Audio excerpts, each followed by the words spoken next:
There was not a better defensive player in the playoffs than Anthony Davis. He was consistently great, and he's still probably causing the Warriors and Grizzlies nightmares. But offensively, he was inconsistent. Let's hear what Barkley had to say about his playoff performances in the first round. When I saw him with the Pelicans, I said, woo, because he was on the cover of Sports Illustrated. And he was scoring. And I said, yo, man, this dude going to be the best basketball player in the world in 3 years. And find that clip, Fiorello. And not only that, though, these peaks and valleys that he goes through, like tonight, he wasn't there. Game 2, he wasn't there. Game 3, 31 and 17. Yeah, but you go 4, 12 and 11. But you go games 1 and 3, you're like, oh, that's what we expect.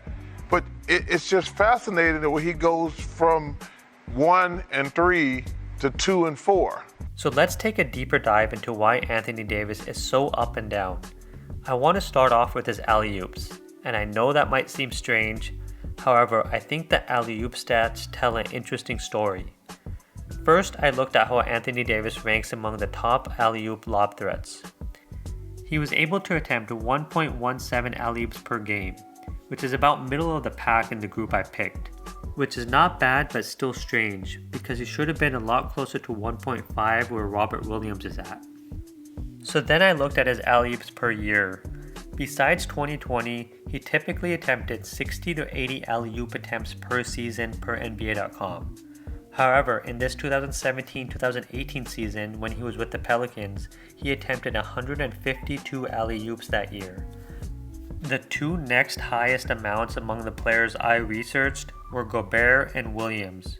Gobert had 125 attempts in the 2018-2019 season, and Robert Williams had 123 attempts in the 21-22 season.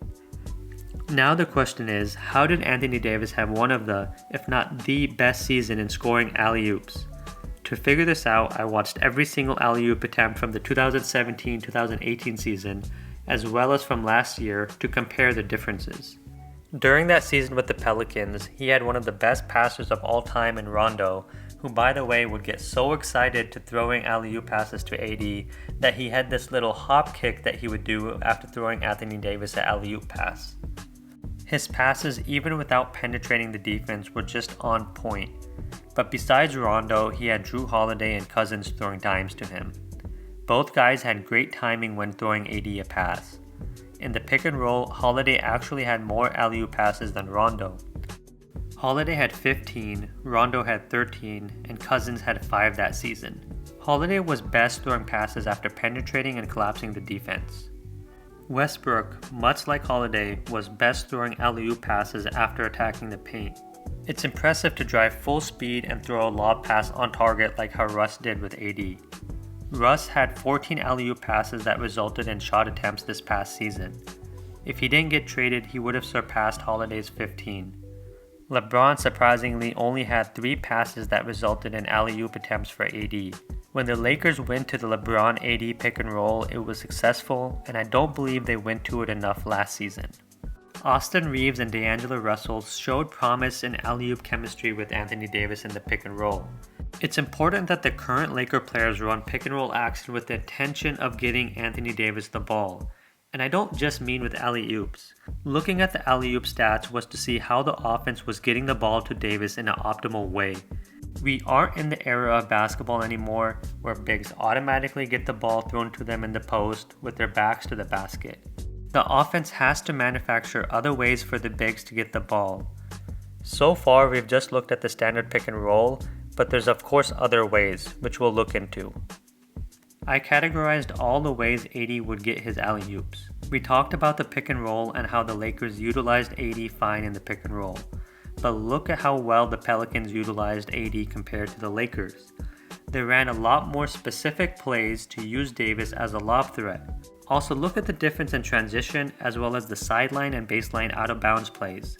Let's go back to the film now and see the differences between what both teams did to get AD alley-oops. Besides the standard pick and roll, the Lakers would run a stagger pick and roll which would allow for deeper penetration for the ball handler. It worked really well, and I don't think the Lakers ran this play enough. The Pelicans ran a Spain pick and roll and it was highly effective. The play was relatively new when the Pelicans were running it, but I have no idea why the Lakers don't run this now that it's more common. Screening the defensive big guarding Anthony Davis makes it so much easier for him to go up for the alley-oop. It's honestly a cheat code to get him open every time. AD would also look like he was coming up for a screen before cutting to the basket. It was a very clever move that he used, and he did it 5 times with the Pelicans that year. Cousins passed it to him once, and Rondo passed it the other times. To make this play work, you need a really good passer who's willing to pass from at least the 3-point line, and the Lakers rarely did that. The Pelicans would also run this off-ball wing screen play. AD would roll once Drew got the ball, or he would slip to the basket and Rondo would pass it to him directly. The Pels also ran more horn sets, and Cousins would be able to throw passes from these types of sets. I would like to see the Lakers run more horn sets with LeBron and Davis. LeBron obviously can throw these same types of passes. Dribble handoffs are another effective way for AD to get alley-oops. I think both the Lakers and the Pelicans could have run more DHOs for him. It allows both the ball handler and Davis to penetrate the defense and get to the basket. AD would get alley-oops by just staying in the paint and the ball handler penetrating to the basket. He would get more by sealing his defender in the paint. He had 19 more alley-oops in New Orleans by just sealing his defender and the offense looking for him. He only had 2 in LA. Davis' spin move after being fronted is the best in the league. His timing is impeccable. Again, LA didn't look for him enough in the post, and he didn't post up enough. His chemistry with Rondo was at another level. It will be difficult for him to get that many alley-oops using his spin move, but LA definitely could utilize him more here. The Pelicans threw 40 alley-oops in transition compared to only 9 from the Lakers, and Rondo was a big part of why. Are you sensing a theme here? Rondo was always pushing with his head up and trying to get 80 easy baskets.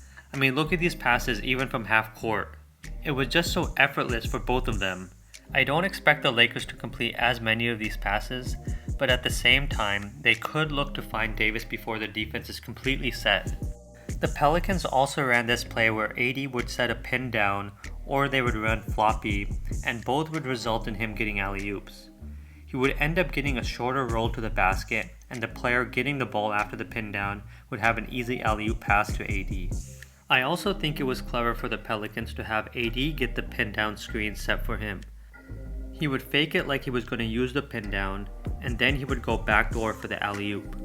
The Pelicans ran 12 baseline and sideline out-of-bound plays that resulted in alley-oop attempts for AD.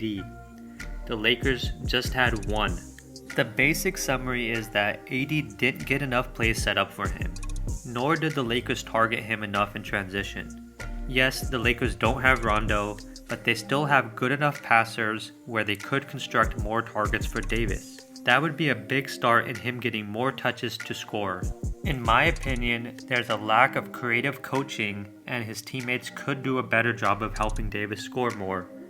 But all that being said, I'm not going to let Davis off the hook. He deserves some of the blame as well. During that 2017-2018 season, Davis shot a respectable 34% from 3. This past season, he only shot 26% from 3. He's been one of the least efficient jump shooters, and that's on him. His poor shooting makes him a more predictable player. When he gets a ball screen, he rolled to the basket 22% more this past season than in the 2017-2018 season. Improving his shot will clearly make him a more efficient scorer. He scored a ridiculous 1.48 points per possession when rolling to the basket as a Pelican, and still a very good 1.22 points per possession when rolling this past season. But why the difference? Well, I think when he was with the Pelicans, he rolled to the basket when it made the most sense, and he would pop out when it made the most sense. Now he just rolls and slips to the basket 80% of the time. Lastly, let's discuss his postgame. He's solid at facing up and getting past his defender. I don't see an improvement from his Pelican days. He's not as quick as he used to be, but his touch can still improve. He struggles versus double teams, and I would like to see him pass sooner. He has a right hand hook shot that does go in and it looks good. I think it could be a bit more consistent, but for me, it's a good shot for him to go to in the post. Developing a counter move would be beneficial though. When he finishes over his right shoulder, he goes to his turnaround jumper, and he prefers shooting a turnaround jumper over his right shoulder than his left. It looks smooth at times, but it looked slightly better in New Orleans than it does now. He'll force the issue against double teams, and I really don't trust his turnaround jumper over his left shoulder. He has a nice floater with good touch. Paired with his spin move, it makes for a nice combination. I would like to see him go to this move more often. I'm not sure who deserves more of the blame between the team and the player, but both have plenty of room for improvement on the offensive side of the ball. It's not an unusual thing to see. Players all the time don't reach their full potential, and it could be for multiple reasons. What's unusual about Davis is that his peaks and valleys vary so much from game to game, which Barkley mentioned. The Lakers can't afford him to be so inconsistent on offense in the playoffs. LeBron doesn't have many years left, and the time is ticking if they want to capture what they did back in the bubble. If you watched till the end, then much love, I really appreciate it. Please check out some of my other videos, including one I made about Keegan Murray, another on Cam Whitmore, and also one I made on the in-season tournament. Peace.